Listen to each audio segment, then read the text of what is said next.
Assalamualaikum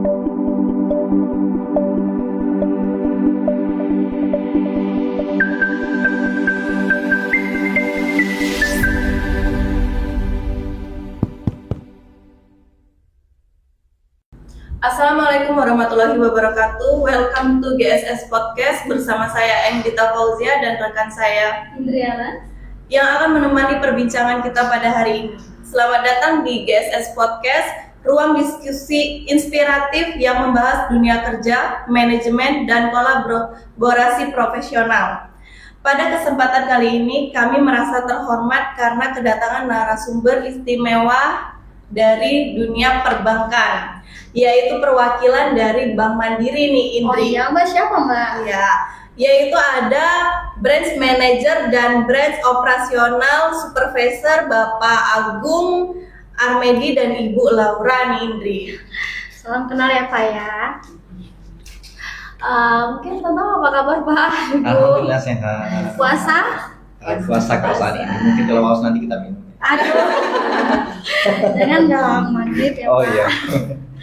Oke, mungkin buat teman-teman mungkin sahabat Grace juga kepo nih tentang perjalanan karir Bapak sama Ibu sampai bisa ke dunia perbankan. Boleh dicerita sedikit? Karena kita juga kepo nih kebetulan. Perkenalan dulu ya, pertama ini. Perkenalan dulu. Boleh nih, ini dari saya dulu atau Mbak Laura dulu nih? Boleh Bapak dulu, nggak Oh, apa-apa. boleh deh. Saya juga kepo sebenarnya dengan Mbak Laura karena saya belum tahu gitu. Gimana dia? Ketemunya kan udah di sini gitu ya. Iya. Oke, terima kasih teman-teman GSS ya, terima kasih atas undangannya di podcastnya pada pagi hari ini gitu. Kita langsung saja ya.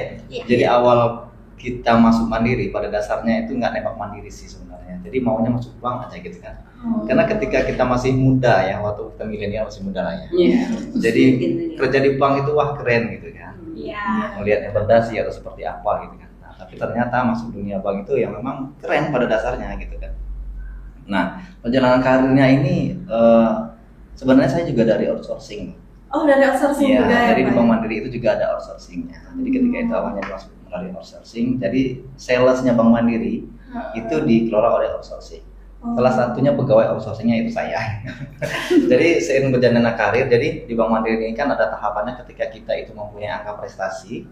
Jadi kita akan dilirik oleh Bank Mandiri tersebut. Akhirnya kita diangkat menjadi karyawan tetap di Bank Mandiri. Awal karirnya. Nah, kemudian setelah menjadi karyawan tetap nih, jadi kita namanya kepala unit ya. Jadi di Bank Mandiri itu dari awalnya kita sebagai sales gitu kan, kemudian kita diangkat menjadi kepala unit. Nah, setelah kepala unit, selanjutnya itu kita ada jenjang karir lagi namanya officer nih. Nah, kalau udah rendah officer, tapi tetap kepala unit juga, tapi dengan jabatan yang berbeda. Ibaratnya itu dengan pangkat lah ya, istilah gampang dengan pangkat yang berbeda. Namanya itu micro banking manager waktu itu. Kalau sebelumnya tadi awalnya itu diangkat jadi pegawai tetap, namanya penyedia unit. Sama megang unit, megang kredit juga. Kemudian jadi officer, micro banking manager. Kemudian kita harus kejar target lah istilahnya, kemudian kita berprestasi juga sampai dengan saat ini karir saya ini menjadi kepala cabang.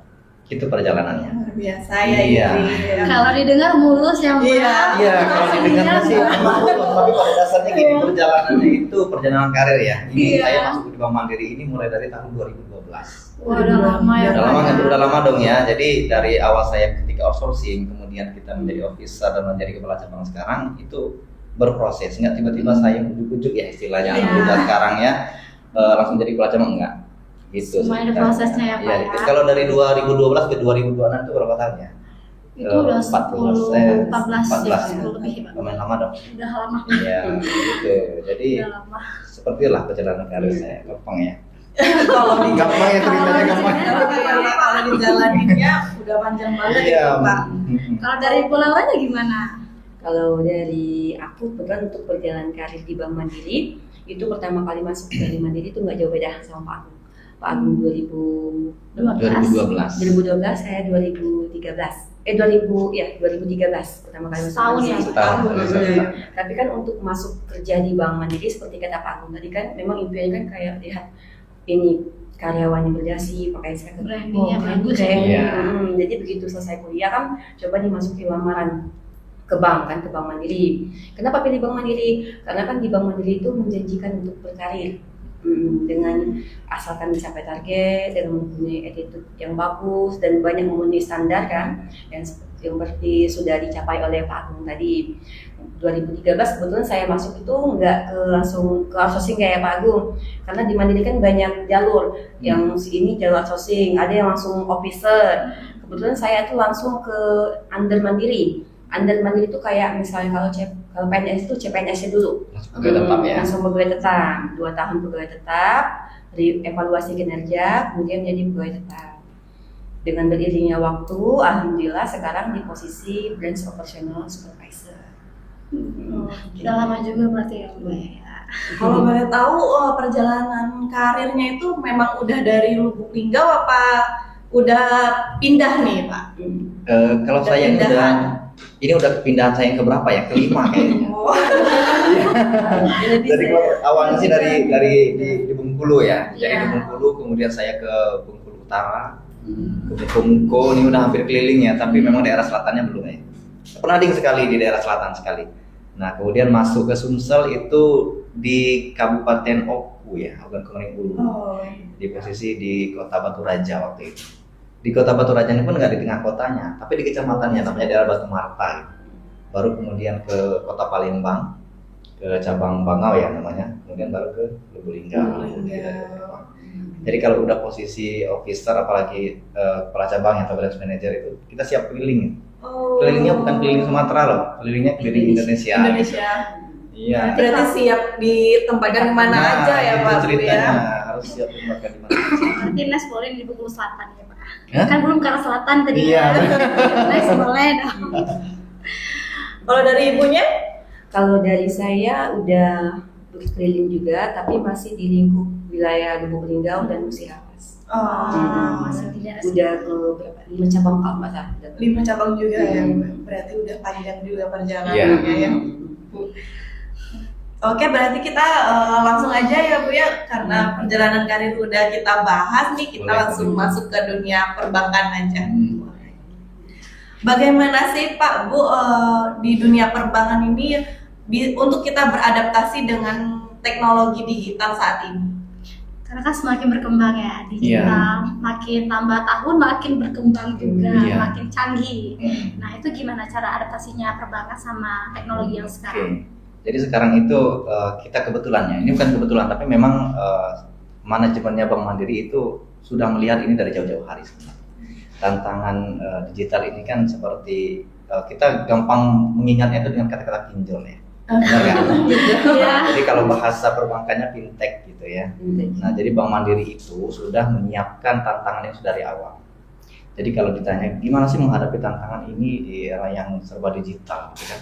Iya. Bank Mandiri itu sudah menyiapkan wadahnya gitu. Kita punya Livin ya, Mbak ya. Iya, Lipin. Kita punya Livin by Mandiri. Itu iya, itu produk andalannya dan sekarang menjadi salah satu platform digital nomor 1 di Indonesia loh itu. Itu Livin by Mandiri. Kemudian ada lagi nggak sih selain itu kan penggunaannya kan inklusif ya, cuma untuk kita per orang. Ada nggak kalau seandainya di dunia usaha gitu terkait dengan itu? Kita juga punya ya Mbak Nora yang namanya Livin Merchant. Lipin. Iya kan? Iya, Lipin. Livin Merchant. Oh. Itu contoh nih kalau kita mau ke warung atau seperti apa kan harus ada, kita sebut merek ya, contoh nih fintech seperti Dana atau apa gitu. Kita juga Iya. punya di Bank Mandiri. Nah itu Oh. namanya Livin Merchant ya kalau kita untuk di dunia usaha. Jadi kita itu selalu berkembang, intinya dinamis ya di Bank Mandiri. Jadi apapun tantangan di era digital ini Bank Mandiri siap menghadapi deh. Apalagi kan di usia yang sekarang kan anak-anak Gen Z ya. Iya. Udah benar. sangat jarang menggunakan uang cash. Yes, Ya. benar. Maunya serba satset, maunya tap tap gitu Iya, ya. benar banget. Ada kris nggak gitu Iya, kan? benar. Bisa scan nggak atau bisa transfer Kadang panik nggak, tuh kalau gitu. nggak ada kris. Iya, benar. Sekarang pun warung-warung kecil udah pandang gunain itu. Iya. Iya. Ya, secara garis besarnya tenang deh Bank Mandiri kalau untuk tantangan digitalnya seperti apa kita udah nyiapin kok. Udah disiapin. Sekarang kan mungkin Gen Z pun udah pakai semua produknya kita. Iya. Gitu. Sudah. Berarti termasuk besar ya Pak pengaruh digital sekarang terhadap bank perbankan terutama Bank Mandiri. Iya. Sangat besar. Sangat besar. Jadi gini, kalau secara persentase ya, kalau kita punya populasi nasabah kita, itu ibaratnya kalau dari 10 itu 6-nya udah menggunakan itu. Oh, Nah, benar-benar. ya, ibaratnya tantangan ini memang udah kita siapin dari awal gitu kan.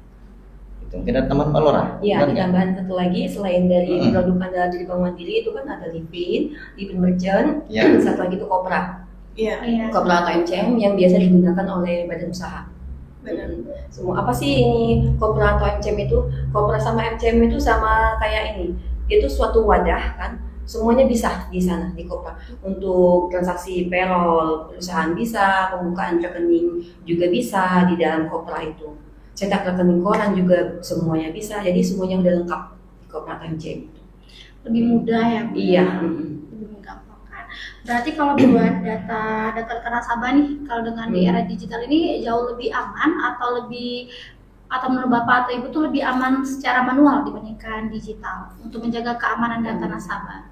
Sebenarnya kalau untuk keamanan itu semuanya itu ada selahnya. Iya. Ibaratnya itu semuanya ada salahnya untuk ketika data ini bocor. Tapi kalau di era digital kita ini udah terintegrasi dengan Dukcapil. Oh. Jadi KTP yang kita gunakan, contoh nih saya punya KTP nih. Kemudian KTP kita kececer atau apa, itu nggak bakalan bisa digunakan oleh orang lain dengan menggunakan produknya kita. Contoh saya membuka Elivin tapi dengan menggunakan KTP-nya Bu Laura, itu nggak bakalan bisa, itu pasti ketolak. Karena dia sistemnya udah pakai Face ID. Oh. Nah. Jadi lebih aman Jadi ya, Pak? lebih aman, itu pasti gagal. Apalagi KTP-nya sananya burem atau seperti apa, itu pasti gagal gitu. Otomatis kan harus diperbarui dong. Iya. Iya. Nah, itu keamanan yang luar biasa, itu satu. Yang kedua, keamanannya apalagi sih? Sekarang Livin itu menggunakan produk namanya sidik jari kan. Iya. Nah, jadi ketika handphone kita terjatuh atau seperti apa, Livin ini ada yang hafalin dengan tanggal lahir kita sananya kan. Itu nggak bisa dibuka juga, hanya menggunakan sidik jari. Oh. Nah, jadi kalau bukan orang yang bersangkutan itu nggak bisa dibuka. Aman dong gitu. Berarti aman banget. ya? Sangat aman. Gitu.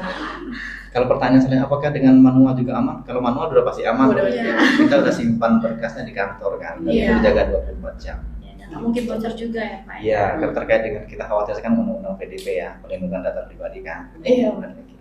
Nah, kalau ini tips nih, mungkin Ibu Laura bisa jawab. Mhm. Tips untuk kami yang generasi muda lah. Kita usah semua muda ya. Kita masa tua ya. Mungkin mereka Gen Z, kita milenial. Tips sih buat kami nih sama teman-teman di Grass juga. Gimana caranya biar bisa lebih bijak dalam mengelola keuangan? Karena saya pribadi termasuk boros, apalagi kalau pakai kris ya Pak. Iya, benar. Itu boros banget. Itu nggak salah tempat bertanya, ibu-ibu biasanya lebih paham. Iya. Kalau tipsnya dari saya pribadi sih, kita harus membedakan antara kebutuhan dan keinginan. Itu yang pertama, tuh harus tahu nih. Biasanya kita tuh kan boros tuh kan antara kebutuhan dan keinginan tuh kayaknya, aduh aku benar-benar ingin yang ini, padahal nggak butuh. Iya. Harus dibedakan. Bedakan kebutuhan dan keinginan. Terus belajar menabung sejak ini. Kemudian belajar untuk berinvestasi. Iya. Itu sih. Itu sih kode saya. Iya, Dari Pak benar. Alfredo. Jadi kalau kita ya mungkin ini generasi milenial, Iya. mungkin generasi Gen Z itu aku nggak mau ribut deh, punya satu rekening doang gitu. Iya. Jadi kita itu kebetulan ini ya, jadi di Livin itu kan kita mesti ke kantor ya buka tabungannya.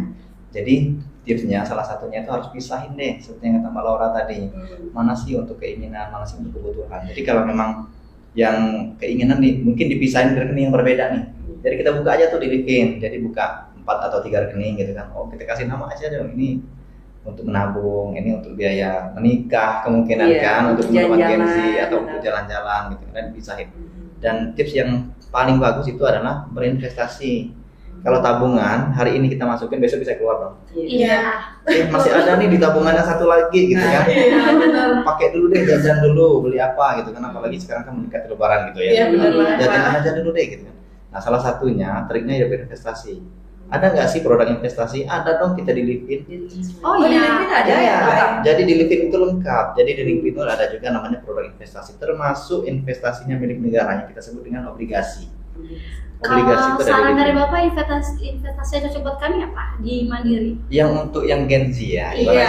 ibaratnya yang paling aman dan sangat aman itu ada namanya di kita reksadana ya, Mbak, ya. Reksadana, iya. Jadi ada di Livin itu namanya reksadana. Saya punya uang, jadi di reksadana ini kita mulai berinvestasi itu hanya dengan 10.000 doang. 10.000. Mulai dari 10.000. Iya, Jadi 10.000. kalau biasanya ya teman-teman berpikir investasi harus 10 juta atau berapa gitu, tapi enggak, kita boleh 10.000. Contoh nih, kita dapat gaji kita lebih, saya dapat uang bonusan. Jadi gajinya kita pakai untuk kebutuhan, namun bonusannya atau uang lemburnya kita masukin ke investasi. Dan itu nggak tercapture di tabungan. Tapi apakah itu bisa kita intip atau bisa kita kontrol? Bisa di Livin, kita intip. Oh, ternyata investasi saya udah bertambah loh. Dari kemarin 10 juta ternyata sekarang per bulan ini udah 10 juta 200 ya. Menarik sekali Iya, ya ini. betul. Nanti kita coba ya Iya, Mbak ya. Wajib dicoba. Baru tahu ini Pak. Nah, Baru tahu ini. Iya. Aku pakai Livin buat kris-kris aja. sayang gitu Iya. banyak gitu kan. Nah, dan reksadana ini itu adalah investasi yang paling aman yang dimiliki oleh Livin. Jadi kita nggak bisa diintip nih, karena kita intip di rekening, oh ini masih ada kok di rekening. Kalau di investasi kita memang bisa intip, tapi dia nggak ada di menu utama. Kita harus klik dulu untuk investasinya apa, jenis investasinya itu baru keluar tuh portofolio kita. Jadi di sana udah tertera semua ya Pak. Udah ya? tertera, kita bisa bebas pilih kok investasinya kita mau yang seperti apa gitu. Gitu, sayang. Jadi kata Mbak Laura tadi harus rajin-rajin menabung. Iya, soalnya kalau Gen Z ini Mbak lebih ke keinginan dulu. Iya, fashion ya. Iya, kita check out, terus kita check Iya, out. benar. Jadi habis deh gajinya. Oke. Oke. Untuk pertanyaan selanjutnya langsung aja ya Pak ya. Oke. Bisa dijelaskan nggak sih secara sederhana gitu Pak Bu? Apa itu sistem payroll? Oh, boleh deh, ini dijelaskan oleh ahlinya nih. Oke, berarti sampai langsung aja.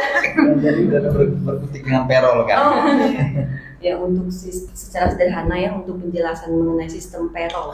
Sistem payroll itu merupakan penggajian dari perusahaan kepada karyawan secara sistematis. Misalnya kayak GSS nih udah kerjasama nih sama Bank Mandiri, itu bisa kita fasilitaskan untuk payroll penggajian gaji kepada karyawan lebih efisien dan akurat menggunakan payroll Bank Mandiri.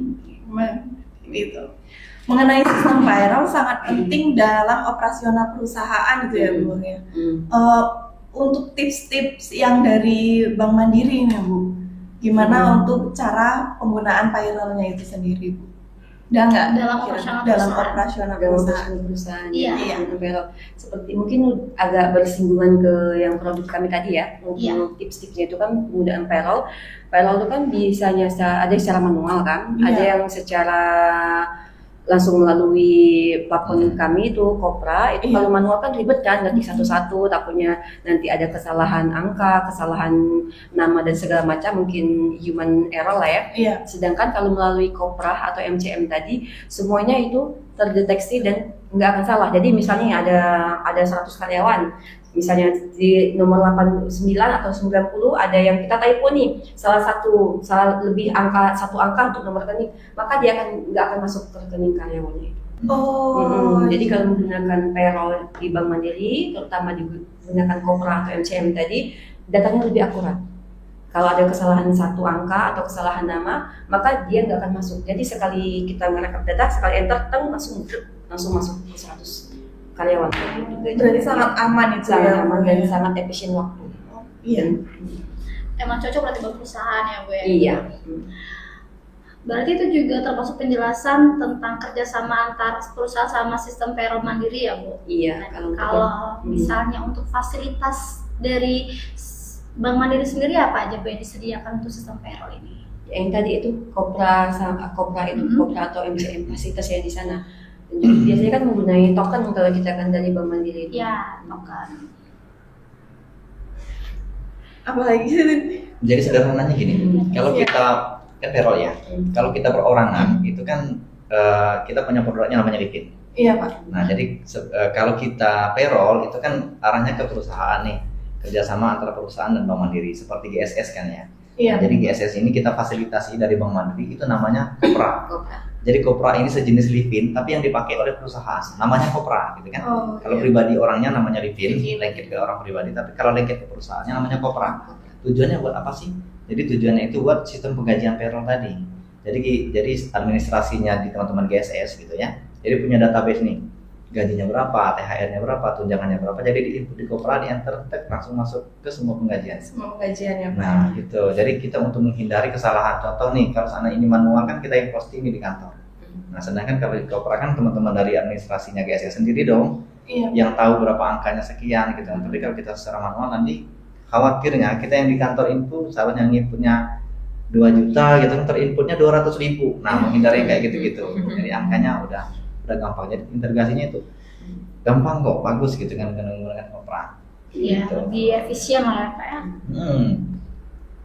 Untuk kesalahan-kesalahan yang memungkinkan terjadi nih Pak di Kopra itu apa aja sih Pak supaya agar kami ini kan nggak ngelakuin kesalahan dari Iya. sistem Kopra itu Pak? Mungkin ada tips-tipsnya. Ya, mungkin ada case ya Mbak Laura, misalnya ada kendala apa biasanya kita ya? Kendalanya itu mungkin kesalahan yang di Kopra ini ya, kendala yang terjadi mungkin untuk jaringan. Jaringan. Iya. Jaringan kita kan harus stabil kan, Iya, jaringan. Kemudian kalau untuk token jangan sampai salah ini kan, salah Salah pin, pin. salah pin nanti keblokir nggak bisa jalan nanti kalau ini. Iya. Iya kok. Memang dia based on jaringan ya, karena kalau kita sekarang kan nggak bisa hidup tanpa pakai data, kira-kira Iya, seperti benar itu. banget, Pak. Nah, jadi Kopra ini bisa kita eksekusi di mana aja. Kalau pertanyaan apakah harus stay by di kantor Pak? Gitu, enggak juga. Nggak Jadi juga ya? kita bisa punya laptop gitu kan, atau kita punya misalnya handphone itu kita bawa kemana-mana. Misalnya direkturnya kita perlu approve direktur, minta direktur yang eksekusi Kopranya atau administrasi itu bisa dieksekusi di mana saja kok. Intinya jaringannya harus harus stabil ya Pak Iya. ya. Kalau ini dia mental gitu. Kalau misalnya terjadi keterlambatan gaji nih Pak, itu tuh ada dampaknya nggak buat perusahaan kami? Misalnya gajian dari GSS ya. Iya. Gimana tuh Mbak Laura? Kalau untuk selamat gaji pasti ada dampaknya. Ya. Iya, dampaknya kan pasti terhadap kepercayaan karyawan, Iya. perusahaan, kepercayaan menurun, mungkin reputasi perusahaan juga akan menurun. Iya benar banget. Gejolak ya. Iya. Pasti. Oke deh, ini pertanyaan terakhir deh. Boleh. Boleh Bapak atau Ibu yang jawab ya. Gambaran umum kerjasama antar perusahaan sama bank itu seperti apa? Khususnya Bank Mandiri, itu gimana? Nanti di teman Polora ya. Jadi intinya kalau kerjasama intinya kan pasti ada hitam di atas putih istilah Iya, kita ya. benar. Jadi kalau kita itu disebutnya dengan MOU atau PKS. Jadi biasanya ini kan kita tahu nih ada apa saja yang harus disepakati. Yang pertama kan ini penggajiannya ini tanggal berapa gitu setiap penggajian dari perusahaannya ke kita. Jadi itu kita biar nggak lewat dari situ gitu kan. Kemudian terkait juga dengan biaya yang Mbak Laura ya. Biaya dari setiap rekening pegawai dari perusahaan yang kita kerjasama. Biasanya kan kita di Bank Mandiri ini kan punya biaya rekening ya, biaya tabungan, biaya ATM. Nah, tapi kalau saatnya biasanya kalau kita udah kerjasama itu angkanya pasti berbeda. Dan itu pasti di bawah angka standarnya secara umum. Secara umum ya. Karena sistemnya udah payroll. Contoh nih, kalau seandainya nasabah umum itu misalnya biayanya di 12.000, mungkin kita ketika kita kerjasama dengan MOU ini kita bisa turunin angkanya di 6.000 atau 5.000 seperti itu Mbak Laura ya. Ada lagi mungkin yang ini Iya. kerjasama Dari juga. ibunya. Kerjasama seperti kata Pak Agung tadi kan harus ada PKS atau MOU yang pertama kali. Kemudian juga untuk dapat spesial nih buku tabungan. Nah. Buku tabungan jenis tabungan di Bank Mandiri kan banyak jenis tabungan, banyak rekening. Kalau untuk perusahaan spesial tuh payroll itu hanya untuk perusahaan. Jadi biayanya lebih kecil, saldo minimalnya juga lebih rendah. Kalau kayak tabungan umum kan bisa 10.000, 25.000, sedangkan untuk tabungan payroll ini bisa 10.000 saldo minimum. Iya. Gitu. Berarti lebih murah ya. Iya. Pak, Ya, intinya lebih murah dan lebih Iya. menguntungkan. Dengan perusahaan. Oke, baiklah, tidak terasa nih Pak Bu udah di ujung acara kita hari ini. Semoga yang disampaikan oleh Bapak dan Ibu bermanfaat untuk teman-teman GSS. Iya. Dan kita juga. Kita juga terutamanya. Terima kasih. Saya Anggita Fauzia dan rekan saya Saya Indriana. pamit undur diri. Wassalamualaikum warahmatullahi wabarakatuh. Waalaikumsalam.